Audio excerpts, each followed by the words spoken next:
These are the worst near-death experiences on the internet. So starting off with our first story, this guy is named Professor Howard. He was in Paris and he was going on a college university trip with his students. He was a bit of an atheist up until this day where everything would change. Now, he got this little condition called duodenal perforation, which basically turns his intestines into a leaking bloodbath, or acid bath in this case. So he's getting transported into the emergency room right here until, he really needed surgery. However, he got there at around 11 in the morning, but there was only a surgery available at 9. He starts getting an out-of-body experience where he sees him and his wife. He's kind of pissed at his wife that he can't see him. I mean, it makes sense. He's kind of out of his body. He gets the urge to go outside and he sees these two beings and they start talking to him and they're like, "You have to come with us." And he's like, okay, I guess I'll go with you guys. He notices that he's not really in the hospital anymore and he's in this weird dark place. He asks them I'm actually gonna dip now because I don't really feel comfortable.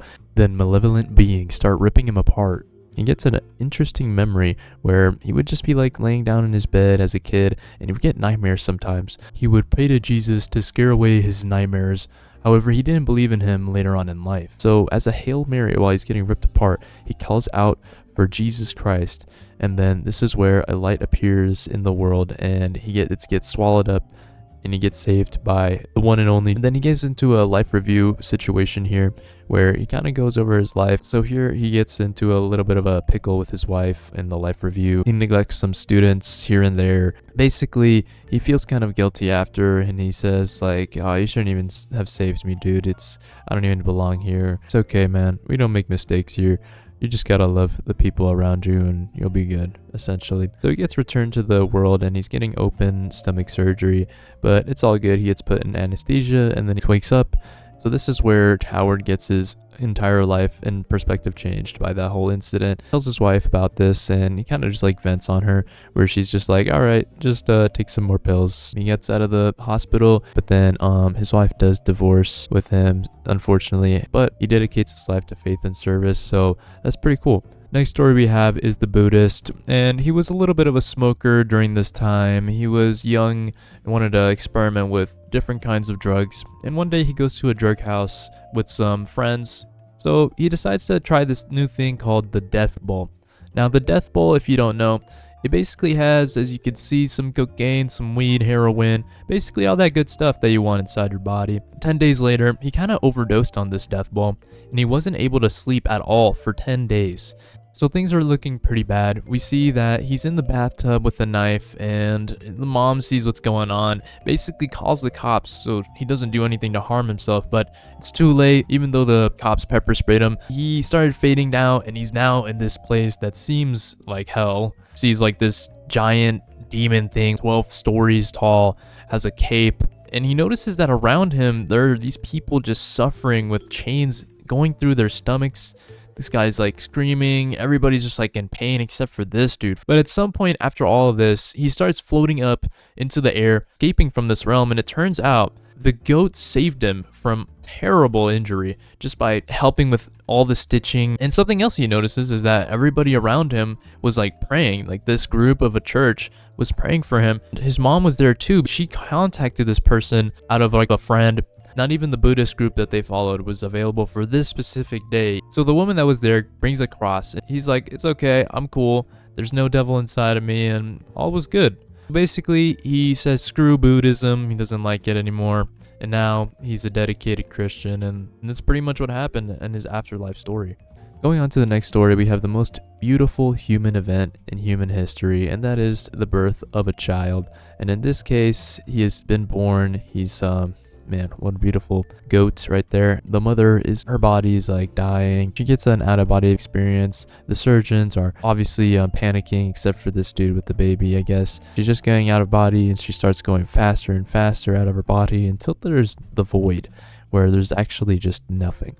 3 spherical beings come out of nowhere, start talking to her, saying that she never existed at all and that her life was a cosmic joke. She was like, "No, it was real. I had to pay taxes. I did all those things." They're like, "Nah, that never happened and we're gonna peace out now." So they left. He was left in this void basically for the eternity until she woke up. She's actually relieved, I would assume. Her baby is now available for her to take and raise. Starting off with our next story, we have Peter, and he's going and he's watching some TV. He's kind of 50 years old. Let's see what he's watching. Oh, he's watching Death Note. That's a pretty good show. So now he goes to the doctor. He's kind of getting like every once in a while checkups just to make sure he's all good. Gets a colonoscopy. So then days later pass by and he starts getting like really bad cramps in his stomach and he just feels really bad. So he starts throwing up and he notices that he throws up literally poop and blood. It was terrible. So he goes to the hospital. He has to check out what's going on and they say that he's good actually. Just have to clean out his colon again. Should be fine. Until 1 second later, after they clean his colon, it starts inflaming again and the doctor's like, oh shit. So they got a doctor, getting like professional doctor now this time, and he starts getting this out of body experience where he fades away from the operating table. He sees this staircase going up to this big wall, and basically what he sees is purgatory.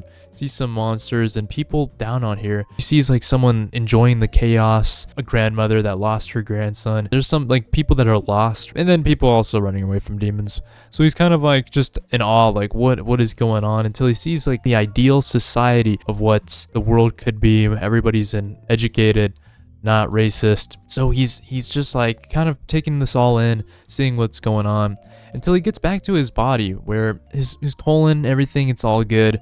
Dr. Mario's chilling. Basically he returns back and it really just like changed his perspective on life. So starting off with our last story, we have a girl that's in the like snow cold biome here, and she's walking towards this house that's relatively pretty close by. So she didn't really dress that much to be like cold or whatever. She goes like towards this house, and this is like the most common way people get hypothermia. On their way there, they collapse. So she's got the hypothermia at this point. She's laying down on the ground. She starts getting this vision while she's in hypothermia. She gets a replay of her life. Yeah, so basically I'm just going off of this website, the National Library of Medicine. Yeah, it just says that she had hypothermia and this is what she kind of had. It was like her life. So she starts getting pretty sad. She starts re-experiencing her life until somebody saves her.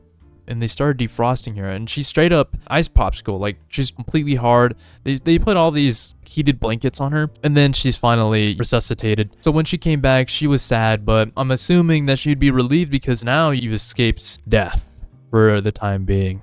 Now here we go. It's me, Jams, cool guy right here. Zipper jacket. We got it's 50% cotton, it's 50% polyester. It's really nice. The backside looks so cool. Whoa. And anyways, this is available at justjams.store. Make sure to buy it, and peace out.